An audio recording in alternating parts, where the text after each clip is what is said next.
दशवक्र चतुर्थकम् लंबोदरं पंचमं च षष्ठं विकटमेव च सप्तमं विघ्नराजेन्द्रं धूम्रवर्णं तथाष्टकम् एकादशं गणपति द्वादशं तु गजाननं या पठेन्नर विद्यार्थी लभते विद्या धनार्थी लभते धनम। फार छान या ठिकाणी अभ्यास वजा अध्यात्म शिकण्यासाठी येतात, फार आनंदाची गोष्ट आहे। आणि आपल्या चेहऱ्यावरून दिसतं की आपण फारच उत्साही आहात। तर आपण सर्व शालेय विद्यार्थी आहात, बरोबर। 4थी पर्यंतची शाळा आहे आणि तिथली शिक्षक आहे, मुख्याध्यापक आहे। त्यामुळे महाराज वगैरे असं काही वाटून घेऊ नका। हां, एक जसे तुमचे रेग्युलर शिक्षक आहे तुमच्या शाळेमधले, तसं मी सुद्धा एक शिक्षक आहे। आणि आज आपण फार छान अशी, तुम्हाला गोष्ट ऐकायला आवडते ना, फार छान अशी एक तुम्हाला गोष्ट सांगणार आहे। मात्र गोष्ट ऐकताना तुम्ही काळजीपूर्वक ऐकायची। ती गोष्ट सांगितल्यानंतर तुम्हाला काही प्रश्न पण विचारणार आहे आणि त्याच्यासाठी तुमचे 3 गट करणार आहे। 3 गटांमध्ये प्रत्येक गटाला 3-3 प्रश्न विचारणार। आणि म्हणून आपण शाळेत बघा सुरुवात करताना आपण प्रार्थनेने करतो की नाही, तसं आपण आता आई ग आई तुझी माया पेड्याहूनी गोड,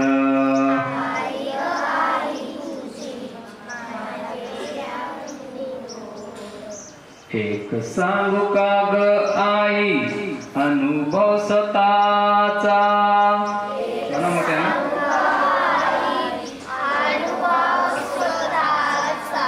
ती जरी तू मजला करशील मार जोड, जरी तू मजला करशील मार जोड, आई ग आई तुझी माया पेड्याहूनी गोड,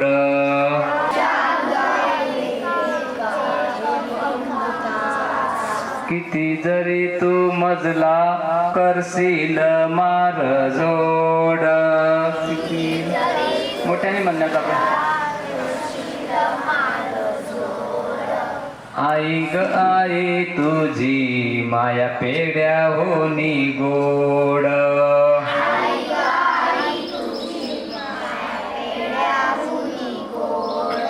नकुल आणि सहदेव। तर यांचा क्रम असा आहे, सर्वात जे ज्येष्ठ असतात ते म्हणजे युधिष्ठिर, बरोबर। 2 नंबर भीम, 3 नंबर अर्जुन, नकुल आणि सहदेव। हे 5 पांडव ज्या वेळेस वनवासात असतात, आता ती खूप मोठं वनवासाची स्टोरी वगैरे, परंतु ते वनवासात असतात इथला आपण एक भाग घेणार आहोत। प्रत्येक वनस्पतीचा काय उपयोग आहे, औषधी वनस्पती कोणती, खाण्यायोग्य वनस्पती कोणती, जिच्यापासून धोका आहे अशी वनस्पती कोणती। कारण आता तुम्ही सुद्धा, आपण सर्व वनस्पतीवरच जगतो, वनस्पती हा आपला मुख्य आहार आहे। प्रत्येक गोष्ट ही आपली वनस्पतीपासून मिळते, अगदी आपली भाजी असेल किंवा अन्न असेल किंवा फळं असतील, सगळे वनस्पतीपासून बनतात। आणि हे वनस्पती विशेषज्ञ नकुल होते। त्यानंतर अर्जुन, जे आपलं 21वे शतक आहे, याच्यामध्ये जेवढेही अस्त्रशस्त्र आहे याही पेक्षा प्रगत असं त्यांची धनुर्विद्या होती। म्हणजे ते शब्दविधी बाण सोडू शकत होते। शब्दविधी बाण म्हणजे आपण पुढे बघायचं, मागे जो आवाज येतो भीम, भीमाविषयी तर मग अजून सर्वांनाच माहिती आहे। सत्यनिष्ठ होते, ते आपल्या मुखातून कधीही वाईट शब्द किंवा खोटा शब्द बोलत नव्हते।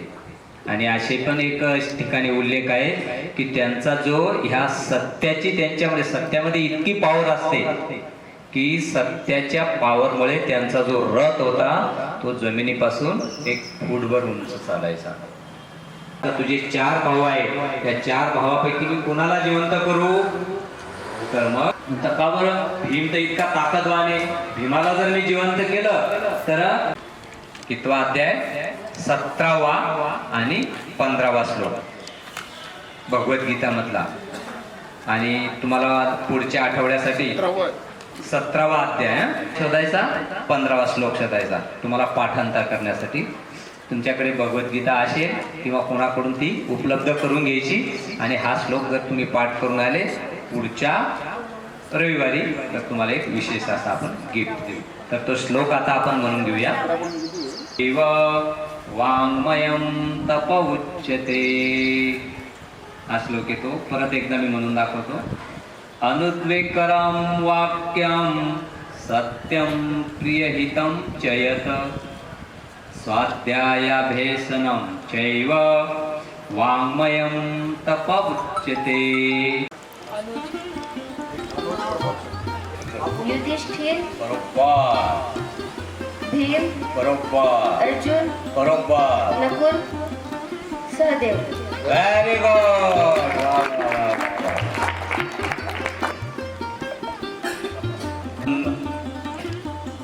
शास्त्रामध्ये उल्लेख आहे त्यांचं नाव धृतराष्ट्र होतं. धृतराष्ट्र आणि पांडू महाराज. आपल्या बोलण्यातून कोणाचे मन नाही दुखले पाहिजे म्हणजे वाचिक. Very good very good. माझे नाव समीक्षा राजेंद्र कोठावदे. समीक्षा दीदीनं अवघड प्रश्न होता, छान उत्तर दिलं. सर्वांनी अभिनंदन करा तिचं.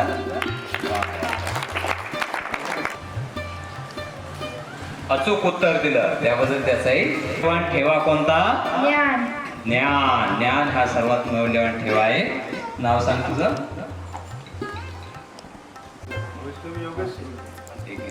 आणि आजच्या आपला या प्रश्न मंजुषामधला माझे नाव अदिती अतुल कोठावदे.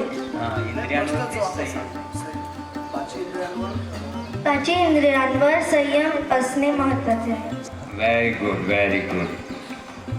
तर तुम्ही छान गोष्ट ऐकली आणि या गोष्टीतून अनेक गोष्टी तुम्ही शिकले पण. त्याबद्दल अभिनंदन. आणि बाकीच्यांनी सर्वांनी व्यवस्थित श्रवण केलं त्याबद्दल सर्वांचं फार फार अभिनंदन. धन्यवाद. त्यांचं उत्कृष्ट स्तोत्र सर हे पाठांतर झालेलं आहे. त्यांना त्यांच्या गटातील म्हणजे 1 ते 5 वयोगट, 1ली ते 4थी, 5वी ते 7वी आणि 8वी ते 10वी असे वेगवेगळे वयोगट आपण तयार केले होते. त्या प्रत्येक वयोगटातील विद्यार्थ्यांना भरपूर बक्षिसं आपण देणार आहोत.